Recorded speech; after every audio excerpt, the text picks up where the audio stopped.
আল্লাহ পাক রব্বুল আলামিনের হাবিব জনাবে মুহাম্মদুর রাসূলুল্লাহ সাল্লাল্লাহু আলাইহি ওয়াসাল্লাম বলেন, কোন নারী যদি চারটি কাজ করতে পারে, কয়টি কাজ? চারটি কাজ করতে পারে, তাহলে সেই নারীকে আল্লাহ পাক রব্বুল আলামিন জান্নাত, যে ৮ প্রকারের জান্নাত, কয় প্রকারের? এই ৮টি জান্নাতের যে কোনো দরজা দিয়ে সেই নারী প্রবেশ করতে পারবে। বলেন সুবহানাল্লাহ। কয়টি দরজা? ৮টা জান্নাতের যে কোনো জান্নাতে সে চাবে সে প্রবেশ করতে পারবে। তার চারটি কাজ হচ্ছে, নবী করিম সাল্লাল্লাহু আলাইহি ওয়াসাল্লাম বলেন, وقال رسول الله صلى الله عليه وسلم المرأة إذا صلت خمسها। এক নম্বরে হচ্ছে, কোন নারী যদি ৫ ওয়াক্ত নামাজ ঘরের ভিতরে পর্দার সাথে আদায় করতে পারে, আল্লাহ পাক রব্বুল আলামিন সেই নারীর ঠিকানা কোথায় দিবেন? জান্নাতে দিবেন। এটা হচ্ছে ১ নম্বর কাজ। কয় নম্বর কাজ? ১ নম্বর কাজ। আর আমাদের মা বোনদের এই নামাজের ব্যাপারে বেশি গাফলতি দেখা যায়, বেশি গাফলতি দেখা যায়। কিছু হচ্ছে আমাদের বাবাজিদের কারণে আমাদের মাথা গরম থাকে, সময় মতো আমাদেরকে খাবার, সময় মতো আমাদের খেদমতে সার্ভিস না দিলে আমাদের মাথা গরম হয়ে যায়।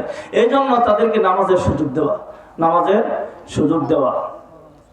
ইযা সাল্লাত খামসাহা ওয়া সামাত শাহরাহা। ২ নম্বর হচ্ছে রমজান মাসের রোজা রাখা। ২ নম্বর কি? রমজান মাসের রোজা যে নারী রাখবে, আল্লাহকে খুশি করার জন্য যে নারী রমজান মাসের রোজা রাখবে, আল্লাহ পাক রব্বুল আলামিন সেই নারীকে বিনা হিসাবে জান্নাতে দিয়ে দিবেন। বলেন সুবহানাল্লাহ। আমাদের মা বোনদের একটা প্রচলন আছে, তারা ফরজ থেকে নফলের দিকে তারা ধাবিত বেশি। নফল রোজা রাখতে তারা খুব অভ্যস্ত। নফল রোজা বলতে পারেন যে, হুজুর আপনি কিভাবে জানেন? আমরা ইমামতি করি, আমাদের কাছে বিভিন্ন মাসআলা জিজ্ঞাসা করে, বিভিন্ন মাসআলা জিজ্ঞাসা করে।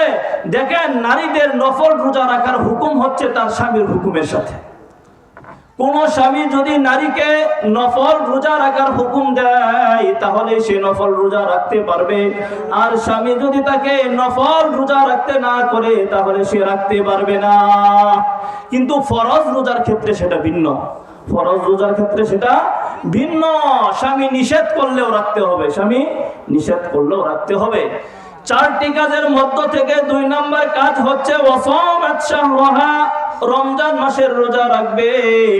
৩ নম্বরে হচ্ছে ওয়া আহসানাত ফারজাহা, লজ্জাস্থানের হেফাজত করবে। কিসের হেফাজত করবে? লজ্জাস্থানের হেফাজত করবে। নিজেকে পর্দা পুশিদার মধ্যে রাখবে। নিজের সৌন্দর্য কোনো পর পুরুষের সামনে সে প্রকাশ করবে না। নিজের সৌন্দর্য কোনো পর পুরুষের সামনে সুন্দর করে উপস্থাপন করবে না। হাদিসের মধ্যে আসছে, পর পুরুষের সাথে তোমরা খরকশ ভাষায় কথা বলো। কি ভাষায়? খরকশ ভাষায়। আর আমাদের মা বোনেরা দেখবেন, যদি শুদ্ধ করে কথা নাও বলতে পারে, যেদিন মার্কেটে যায় খুব সুন্দর করে কথা বলে, খুব সুন্দর করে কথা বলে। অথচ পরপুরুষ, তার সাথে পর্দা তার উপরে ফরজ, তার উপরে ফরজ। 4টি বিষয়ের মধ্য থেকে ৩ নম্বর বিষয় হচ্ছে ওয়া আহসানাত ফারজাহা, নিজের লজ্জাস্থানের হেফাজত করা, নিজের লজ্জাস্থানের হেফাজত করা। ওয়া আতাআত বালাহা, 4 নম্বরে হচ্ছে স্বামীর অনুসরণ করা। 4 নম্বরে স্বামীর অনুসরণ করা। যে নারী এই 4টি কাজ করতে পারবে, যে নারী এই 4টি কাজ রেখে দুনিয়ার মধ্যে জীবন যাপন করতে পারবে, আল্লাহ পাক রব্বুল আলামিন মৃত্যুবরণ করার সাথে সাথে তাকে জান্নাত দিয়ে দিবেন। বলেন সুবহানাল্লাহ। 4 নম্বরটা আমাদের মা বোনদের জন্য খুবই কঠিন। আতাআত বালাহা, স্বামীর অনুসরণ। স্বামীর অনুসরণ। স্বামী যদি বলে তুমি ডানে চলো, স্ত্রী যায় কোথায়? বামে। তার কারণ হচ্ছে দ্বীনি শিক্ষা নাই। তার কারণ কি? দ্বীনি শিক্ষা নাই। তার কারণ হচ্ছে আপনার ফ্যামিলির মধ্যে নামাজের কোনো ইহতিমাম নাই, নামাজের ইহতিমাম নাই। আপনি যদি আপনার স্ত্রীকে নামাজের হুকুম দিতে পারেন, আপনি যদি আপনার প্রাপ্ত বয়স্কা মেয়েটাকে পর্দার বিধান তাকে জানায় দিতে পারেন, তাহলে আপনার মেয়ের দ্বারা কোনোদিন পর্দা ছাড়া বাহির হওয়া অসম্ভব। আপনার মেয়ের দ্বারা পর্দা ছাড়া বাইর হওয়া অসম্ভব হয়ে যাবে।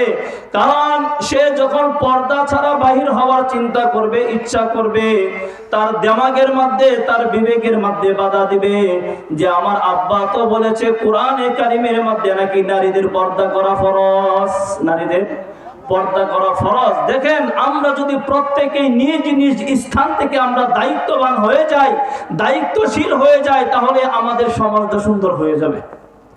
আল্লাহ পাক রব্বুল আলামিনের হাবিব জনাবে মুহাম্মদুর রাসূলুল্লাহ সাল্লাল্লাহু আলাইহি ওয়াসাল্লাম বলেন, কুল্লুকুম রাঈন ওয়া কুল্লুকুম মাসউলুন আন রাইয়াতিহি।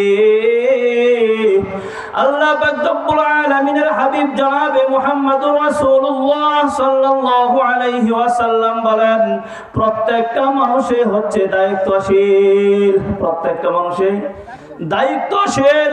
আপনি আপনার মেয়ে, আপনার স্ত্রীর জন্য আপনি দায়িত্বশীল।